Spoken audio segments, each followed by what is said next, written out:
I guess you can see now the talk will be about substance and the migration of companies.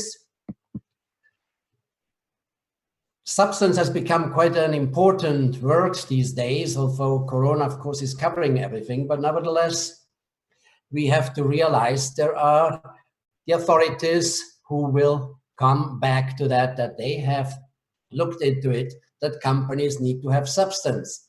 And my presentation will be about those economic substance rules, the new normal, the new reality, and as well a solution to it, the company migration, where migration to many countries is possible, and perhaps the UAE will be an ideal place to migrate to.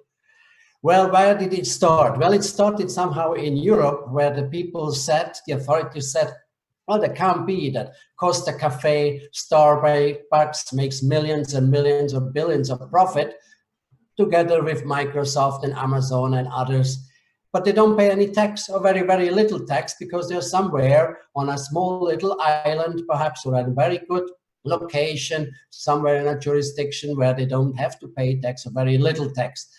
So they don't have at those locations, of course, no offices or very small offices, perhaps only a PO box or not even a PO box. So the authorities said, no, this shouldn't be. In 2017, they said there should be certain requirement that they have an economic substance in the form of offices, of employees, and the management should be in there. This a year later was then supported by the Organization for Economic Cooperation and the Development, OECD, also said there should be a new global standard in base erosion, profit shifting, that there should be avoided, that profits just can move from one location to the other. So they cannot be too mobile, that they need to have some structure and some substance. And most countries, or many countries in the world, have now established such substance rules where they are required to prove and to show that they have indeed something like offices, and it is on the way to become a global standard for it, so that they cannot circumvent reputational concerns, and that the government of jurisdiction with no or no nominal tax enacted somehow legislation introducing enhanced economic substance requirement for tax purposes. I would assume that some of you might have companies somewhere in the Caribbean or some other nice, beautiful offshore jurisdiction, and perhaps that they have been contacted by their providers saying, hey, you need to fill out certain documents now to prove what kind of substance you have. And these are more or less the same all over the world, or at least they're similar. And this is the new normal where you have to prove that the company is directed and managed in a certain jurisdiction, that you have to test and prove that this is the case. And here they speak of not just of an activity, here they speak of the core income generating activities and the adequacy test that you need to test and show that your company is really adequately equipped to provide all this. So a relevant activity as headquarter business, for example, that they take relevant management decisions there, incur expenses on behalf of the group entities, and coordinate the group activities there at the headquarter. And for distribution and service centers, which is also an important part of an activity, that they transport and store the goods, that they have managing stock and taking orders, and that they provide consulting and administrative service really from that place. Financing and leasing, here we look into agreeing that the funding terms are there, that there's some contract established, that they have setting terms and duration of any financing, and that the monitoring and revising of any agreements is done, and that the management of the risks has also, the risks must be managed. Holding companies, many companies somewhere in nice jurisdictions, many of them have kind of holding company functions. So they have to comply with applicable corporate law, filing requirements, having people and premises, offices to hold and manage equity participations. Very often also such companies are used to hold intangible property, R&D activities. So these are a part of it. So for example, in the UAE, in the United Arab Emirates, they established the laws already a year ago. The cabinet issued a minister resolution concerning these economic substance regulations. And then in September, they released the guidance for it. But as in many other countries, this was just on the top level where they said, okay, there will be certain rules to follow. But the details came a lot later. And these details are only just now, for example, in the UAE coming out. And also when I look at other jurisdictions, they also are not very much further. They have been announced only a few weeks or perhaps 1 or 2 months ago. So these regulations, and this is interesting, apply to all UAE licensees or companies that carry on a relevant activity by generating income out of this activity within the reference period, within the period which they have to report about. That means within the financial year. As per an article of the Economic Substance Rule Guidance, a licensee, and that can be any commercial company in the UAE under the commercial company law, is considered licensed by the virtue of holding as a license from the relevant licensing authority.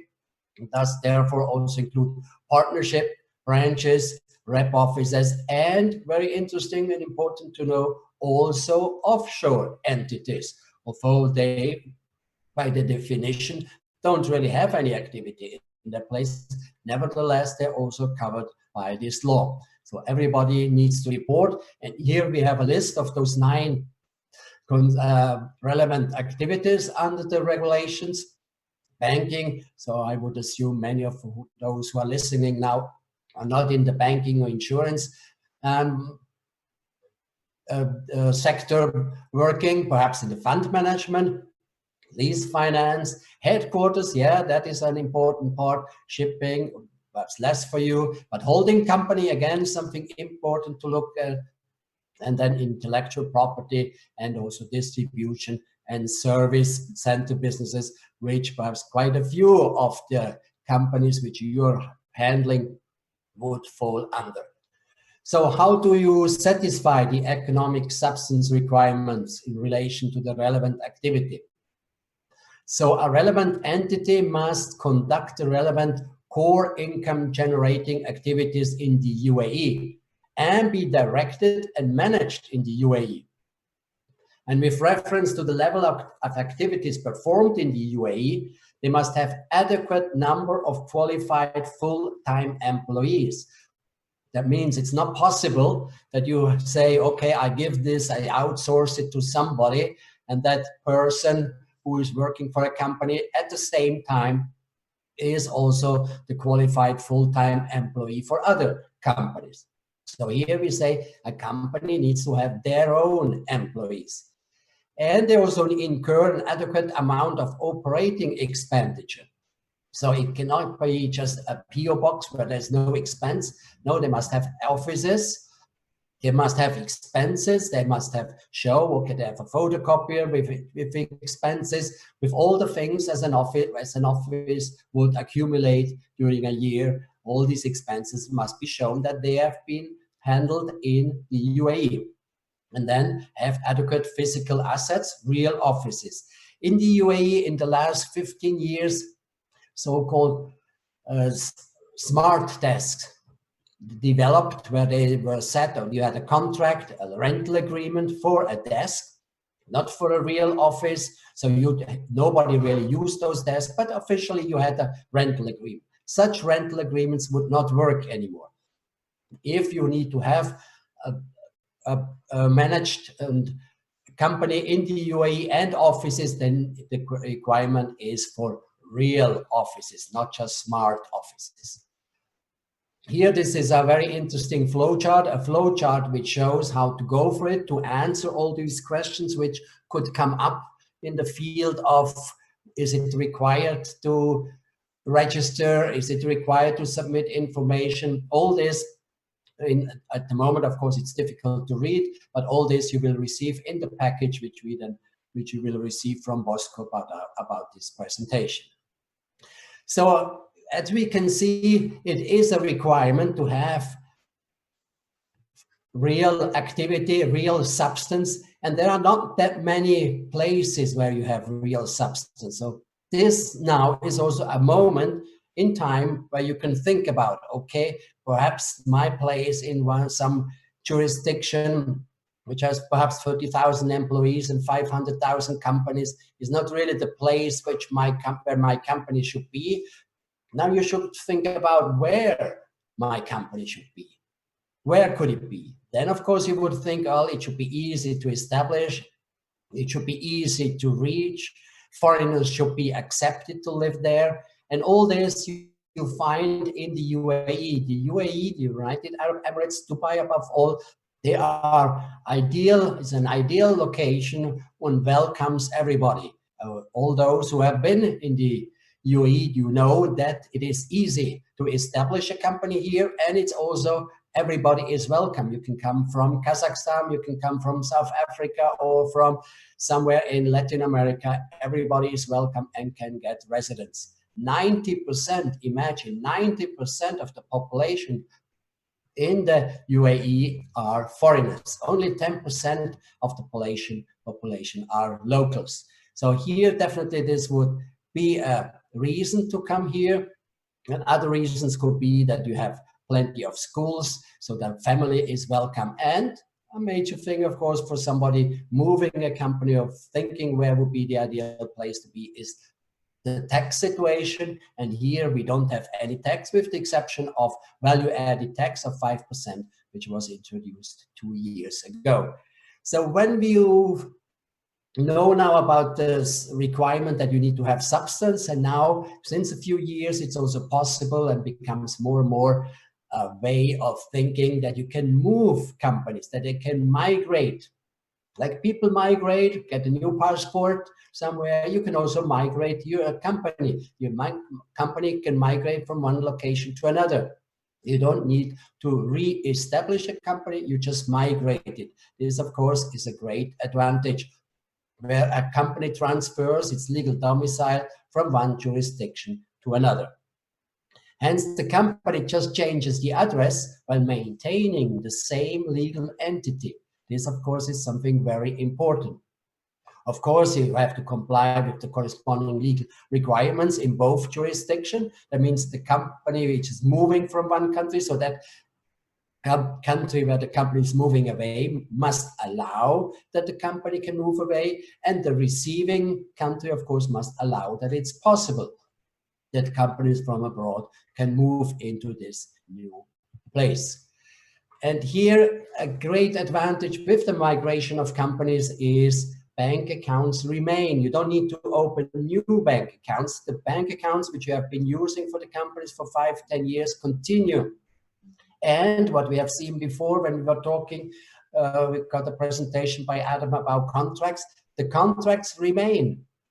You don't have to make new contracts, because every time you make a new contract, of course, the contract discussion come up again, and the two parties will go, each one tries to get out the best out of it. Now, when you migrate the company, the contracts remain. It's just the company, just the address, which moves from one place to the other. So one of the, or several of the advantages the UAE offers is the excellent infrastructure. Everybody who has been here in the UAE knows it's really excellent. Everything has been established in the last 10, 15 years. The reputation is quite good, I would say, as well. And it's definitely, you can see when you're there, you see something is done here. It's not a PO box country. This here is real business for small entities as well as for big companies. And as we discussed before, everybody is welcome. Tax is very small, very little. And there is also international financial centers. As it was pointed out a few times, common law is something quite important. Many people like common law, and the two financial centers which we have, one in Dubai and one in Abu Dhabi, they are under common law, not civil law or Sharia law, which perhaps you might think. No, it's common law, and everything is in English, and they even have their own courts. When we all move from one place to another, of course, it's not only the person who is working, moving, it's a family very often which is moving. And very often, perhaps the family, the mother, the person who looks after the children will say, yeah, but what do we do with our children? And many of the smaller countries, they just don't have the infrastructure with international schools. And here, Dubai alone, there's more than 200 private schools, be it for Russian, be it for French, be it for Italian, be it for German, be it for Spanish. All these languages can be accommodated and the major curriculums of the world. You also have excellent airlines with Etihad and Emirates, which fly to all over the world. Plenty of flights into Russian-speaking countries, into Europe, into Asia and Africa as well. And of course, shopping also is not too bad in Dubai.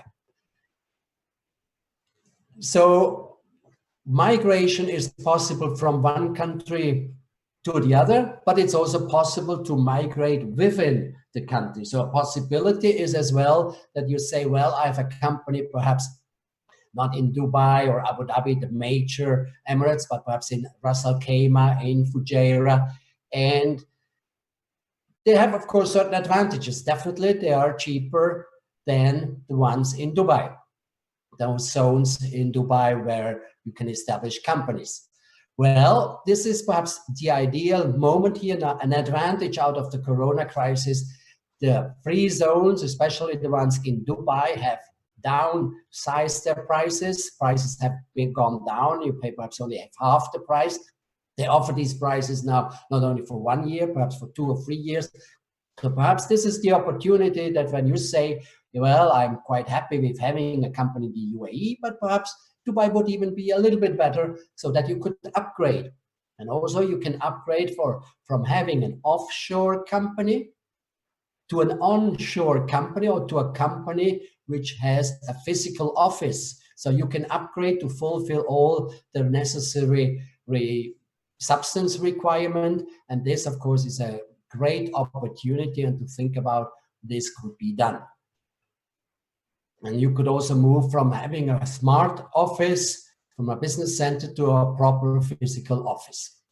Other advantages, zero tax regime, well, we mentioned that a few times. Important as well is the UAE is linked to more than 80 countries through double tax treaties, which of course makes it a lot easier and shows the good connection you have with half the world, or half the countries worldwide. This of course is great.